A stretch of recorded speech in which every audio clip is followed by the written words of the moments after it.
tightly sealed to keep out rain, so you'll never get wet on this ride. Around here, where there's rain, lightning is sometimes close behind. តែបើចង់ដឹងពីចរិតពិតរបស់គេទៅមើលការងារដែលគេធ្វើ So they can get up to the មនុស្ស next ធ្វើការ floor. បត់ចត់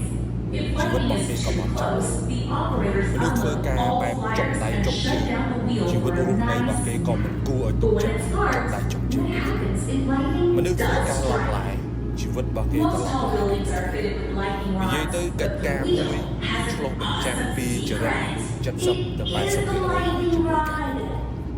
ការពីខ្ញុំនៅតូច Don't worry, it's not as scary as it ការងារអី sounds. ក៏ដោយ Since the wheel បើ is ស្រឡា made ញ់ចង់ mostly out of បើ metal, មិនស្រឡាញ់ the កុំ electricity from the ហើយបើបាន lightning ជា strike ធ្វើឲ្យ travels down រ the ត់ឲ្យ structure ឡៃ through កា the basin into support beams driven 20 to 30 feet underground. Meanwhile, the wheel flicks it off like កា it's ច់ការងារ nothing. តូចក៏ដោយ Pretty ខ្ញុំក៏ដោយ shocking. ត្រូវធ្វើវាឲ្យមាត់ Of course, weatherproofing was just one គា way ត់ the ប្រាប់ wheel ថាមាន spillers ការងារ crouched ធ្វើ right ត្រូវ in គិត flyers. រឿងបី In ដូច just មុន a ជា few, ក្រាន I'll share with ហើយកុំ you a ភ្លេច few ខ្លួន more. And believe មួយ me, គាត់ប្រាប់ it's ថា heavy តើ stuff, ធ្វើការ man. មានការងារធ្វើត្រូវធ្វើឲ្យលឿន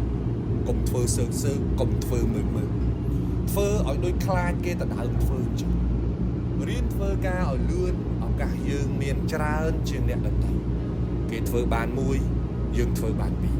ហើយបើថ្ងៃណាមួយគេត្រូវដកមនុស្សចោលគេមិនដកយើងធ្វើបាន2នាទីគេដកអ្នកធ្វើបានពេលធ្វើការត្រូវគិតថាការងារនឹងវាប្រៀបដូចជាការងាររបស់យើងចឹងការងារបង្រៀនមនុស្សយើងទម្លាប់ធ្វើការឲ្យគេមួយយឺតមើលអ្នកដែលខាតពេលហ្នឹងក៏ជាយើងហើយអ្នកបង្កើតទម្លាប់អាក្រក់នៃការធ្វើការហ្នឹងក៏ជាយើងដូចគ្នាហើយបើថ្ងៃណាមួយយើងចេញទៅរកស៊ីខ្លួនឯងអាបបពិសោធន៍ធ្វើការមើលមួយហ្នឹងគឺមានពេញខ្លួនតែម្ដងគាត់ផ្ដាំថាធ្វើការត្រូវធ្វើឲ្យលឿនទី2ធ្វើអីត្រូវធ្វើឲ្យហើយធ្វើឲ្យចប់ចុងឲ្យចប់ដើមធ្វើឲ្យបានល្អ Congratulations, កុំទុកឡើយ